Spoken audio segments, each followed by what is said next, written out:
Democratic presidential candidates have spent 12 hours, 22 minutes, and 3 seconds on the stage at the debates so far. So when you break that time down by subject, one topic is on the people's minds the most: healthcare. In total, 93 minutes have been spent on that subject. And with Elizabeth Warren and Pete Buttigieg waffling on what exactly they believe here, the subject is bound to come up again this time. Indeed. Joining us now from Atlanta with his thoughts on what subjects might be the talkers of tomorrow is host and co-founder of the Young Turks, Cenk Uygur. He's also, by the way, newly announced congressional candidate for California's 25th district. Congratulations on that, sir. Thank you, Crystal. Appreciate it. Absolutely. Thank you for the nice video on it. You guys are awesome. We couldn't be more excited, genuinely. Yeah. So let's start with the debate, though. What are your predictions? What do you think is going to happen tonight? Well, we're basically boiling down to four contenders here: Warren, Sanders, Biden, and Buttigieg. So that means there's a couple of different factors that are going on here. Three, really. The other six, this is their last hurrah. They got to do something. And I'm surprised some of them have hung on as long as they have. I actually give you a little bit of credit for the first time to Klobuchar. She's still in the debates. Okay, so you got to give her credit on that. But they got to make a move right now. They're totally out of time, right? Mm-hmm. Then the second factor is Warren and Sanders. They've now begun to separate a little bit on policy. Bernie clearly taking the more left-wing progressive flank.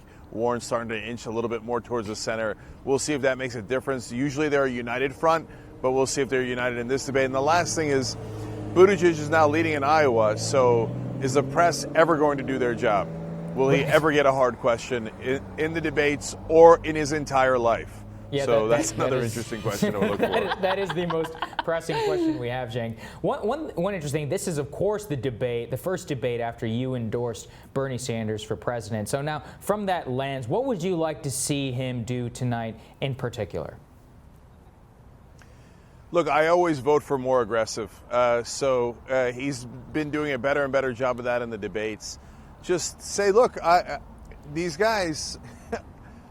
They don't want you to get these things because they take corporate cash. They do. I know that Bernie doesn't want to say that, but everyone knows it's true. And so if you're taking money from Pfizer and you're taking money from the drug companies, you don't want drug prices to be lower. That's why they gave you the money in the first place. So if he called them up and called them out on the corruption, they'd be in a world of trouble. So, I always root for him to actually do that. But he always winds up just making an aggressive, progressive case, but leaving it short of that, to be honest. Yeah, he doesn't like to make it super directly. How do you think Warren will do on healthcare tonight?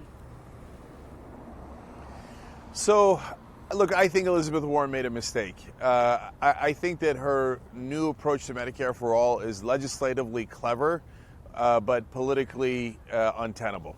So... trying to say that you're going to pass one bill first and hope for a second bill after the midterm elections when you're likely to lose leverage rather than gain leverage, it makes me think that not only is that not a good political strategy, I almost wonder if they really have their heart in it. And so, look, I thought Bernie was the more progressive option. That's why I endorsed him. I also thought that his theory of change is a little bit better, that you have to really fight for everything right from the get-go and make a public case and activate your base and activate the voters that just put you in. And his plan would do that, and Warren's plan would take a little bit of that energy away by trying to bifurcate this Medicare for All proposal. Yeah, well, we also want to talk to you, Cenk, about Andrew Yang. You, of course, are one of the first people to actually spot him on the scene.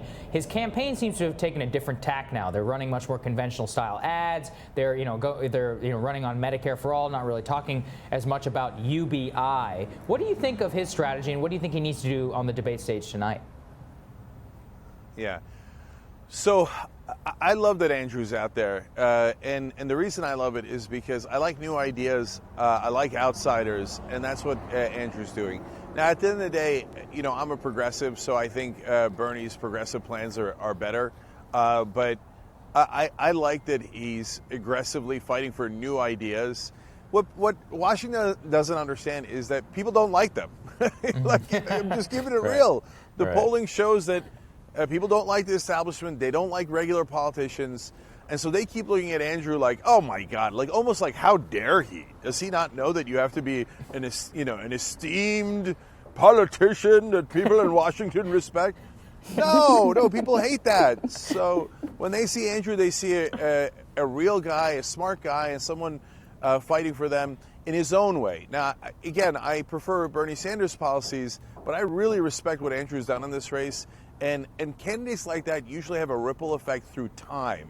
So even if he doesn't win this time around, he affects the debate for the next set of runs and especially for the next set of presidential contests. Yeah, he's clearly expanded the Overton window in an important way. I also want to ask you about the frontrunner, Joe Biden. I mean, he's been terrible in every one of these debates, and yet it hasn't seemed to really hurt him. Is there anything he could do tonight that would cause him to lose support?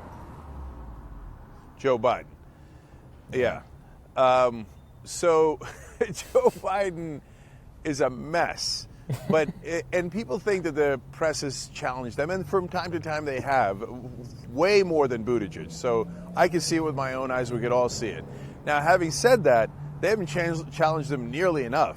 The guy was the architect of the war on drugs. He pushed Ronald Reagan to be more right-wing on the war on drugs. His crime bills imprisoned millions of people. His bankruptcy bill was an absolute disaster and saddled American students with all of this debt, trillions of dollars in debt. So he can't answer those questions. So I wish somebody would ask them. So if you're asking, can Biden do better? No. He could actually do way worse if either the moderators or the progressive candidates challenge him more. Thank you, Cenk. Really appreciate it. Thank you. Thank you, guys. Next up on Rising, the ATL is hosting its first Democratic primary debate since the 2000s. And the Hill's own Julia Manchester. She's on the ground. She's going to tell us what's happening behind the scenes and on the stage next.